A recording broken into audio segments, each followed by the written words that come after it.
Hey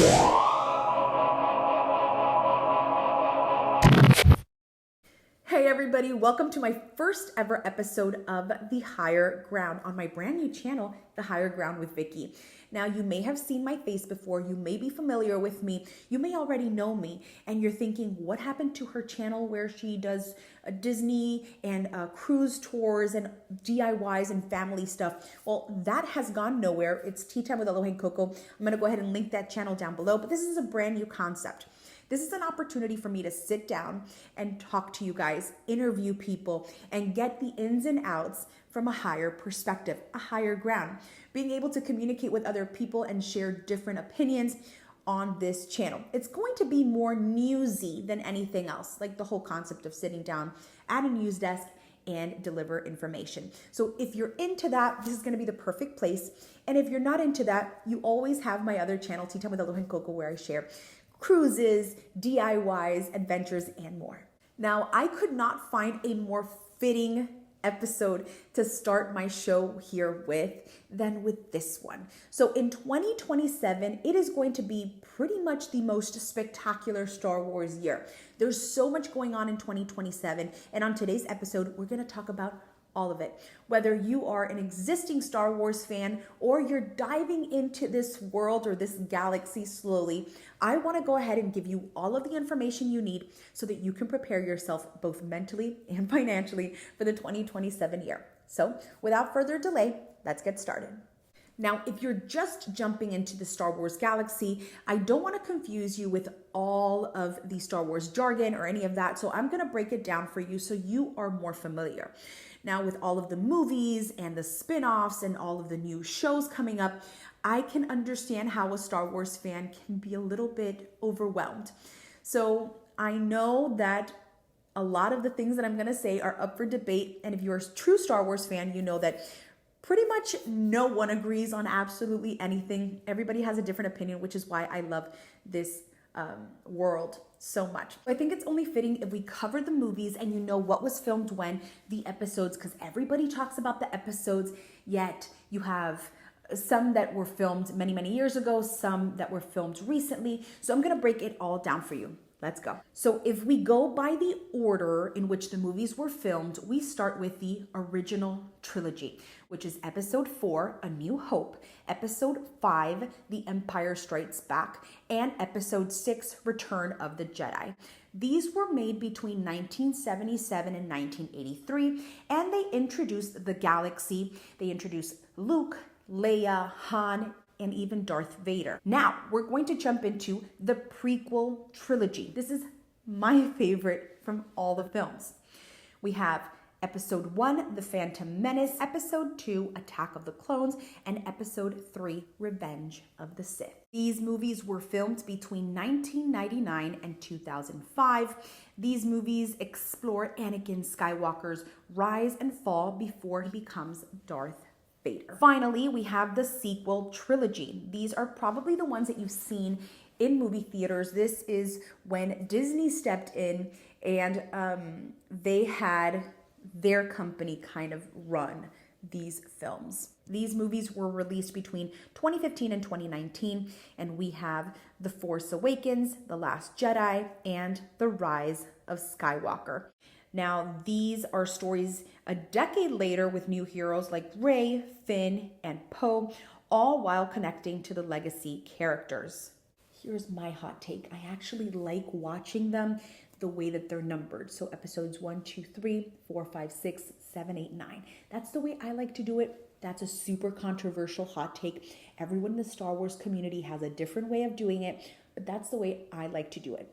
The thing is, if you watch it the way I'm saying it, it's going to spoil some things for you, but I almost feel like these are not spoilers anymore. Like everybody knows about these things. So now we're just discussing the films, but the amount of spin-off shows, the amount of other stories being told around the galaxy, that's crazy. There's so many.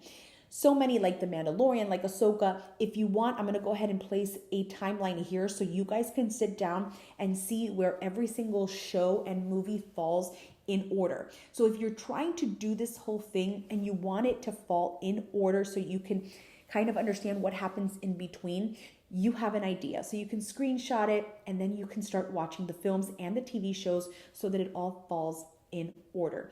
But there's just a lot of people saying different things. Again, it's what I've said a million times. The Star Wars community, we're diehard fans. And one of the biggest issues is people disagree on when you should watch certain things. But for the purpose of the argument, I'm going to go ahead and put a timeline here so you know kind of what falls in what timeline in the Star Wars world. So now that we are all on the same page, let's dive into why 2027 is going to be a monumental year for Star Wars. First up, the OG, the classic, Star Wars A New Hope is hitting theaters again for its 50th anniversary. I don't know about you, but as someone who really loves the prequels with Anakin Skywalker, I think this is going to be a great opportunity for us millennials to be able to go to the movie theater and see this classic the way it should be seen in movie theaters. Let's be honest, the huge screen, popcorn, the music, the vibrations of the sounds. There's something really special about that. And I think that this is what it's going to take for us millennials to kind of appreciate the original trilogy. Who am I kidding? I think that I am a devoted prequels fan. I don't think there's anything that could happen that will make me love the prequels any less or choose another one of the trilogies over it. Nope. So that's one of the first things that is happening 2027 for Star Wars. The next thing that I am so excited about. So for 2027, Star Wars Celebration, which is I think the biggest convention for Star Wars fans, is coming back to LA.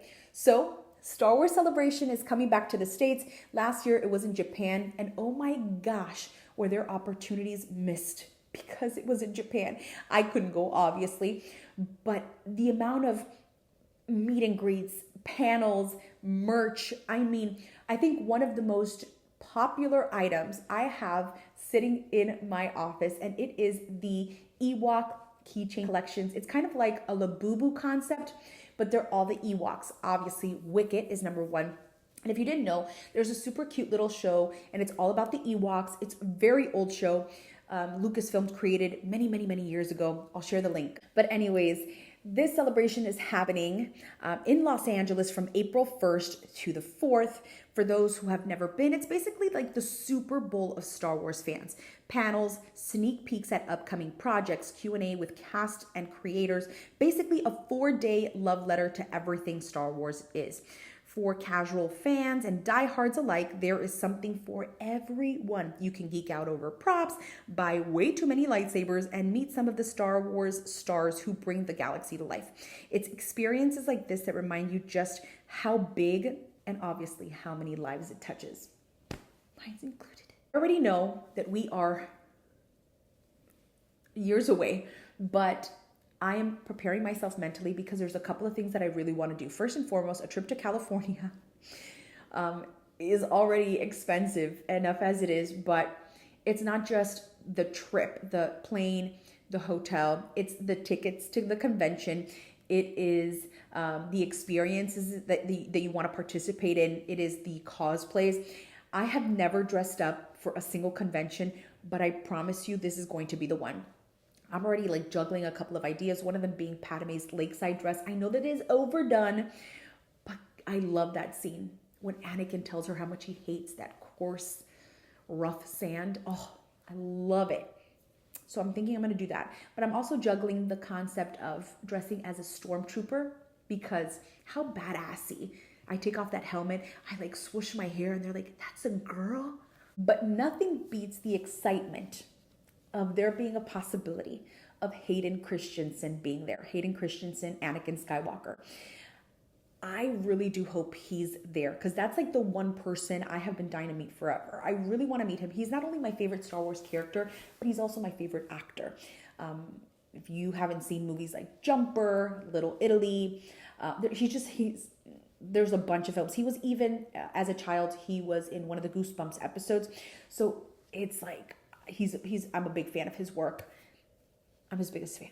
So I really want to meet him. I also want to meet Ewan McGregor, who plays Obi-Wan. Those are probably the two people that I really want to meet. And I'm hopeful because none of that stuff has been announced. But I'm also like convinced that he will be, just because he was there in Japan and he lives in Canada. So it's like closer. Ready for some more? Star Wars Starfighter hits theaters May 28th. And from what we know, it's going to be epic. Directed by Sean Levy, starring Ryan Gosling, Amy Adams, Matt Smith, and Mia Goth. Yes, all of them. This standalone story is a chance for Star Wars to explore new characters, new worlds, and adventures that we haven't seen yet. And honestly, I'm here for it. Every time the saga expands like this, it's like opening a fresh book in the galaxy. You already know, but with surprises around every corner. Now, obviously, the speculation is if it's going to be anywhere as good as all of the original films. And I'll be honest with you, another one of the things that a lot of people talk about is how they don't like that Disney got involved. And I'll be completely honest with you, although there are lines and there are scenes that I feel are like a little cringy, and it doesn't matter because I feel like every single film has like that one moment where you're like, oh, I would honestly say that I love what Disney has done. And I know, don't come at me, but I really love what Disney has done, like the CGI and like the special effects. I really do think that Disney's great at that. Now that the storyline may not necessarily line up to what you think is a good storyline, that's something else. But I do think that Disney has magical touches, and it really does make the movie that much better. Now, again, don't come at me, please, por favor. Please. So as I mentioned, there's just a lot going on in 2027. And I love this because it's offering fans, both new and old fans, an opportunity to kind of come back together. Everything from like the beginning to the latest. So with A New Hope coming to theaters, it's offering fans like myself, who is not really a huge fan of the original trilogy, a chance to kind of step back into that chair and see it firsthand in the movie theater, as I mentioned, how it should be seen, with, you know, that crazy sound and you know, eating and watching it with other fans alike. Probably gonna cry when the Death Star blows up, but you know, it's that opportunity for fans to kind of jump back into that. And then with a new movie coming out, it kind of ties everything together, because now fans, new and old, are going to be able to sit down and you're going to watch the first film, and then it'll be an opportunity for you to watch everything up until the newest.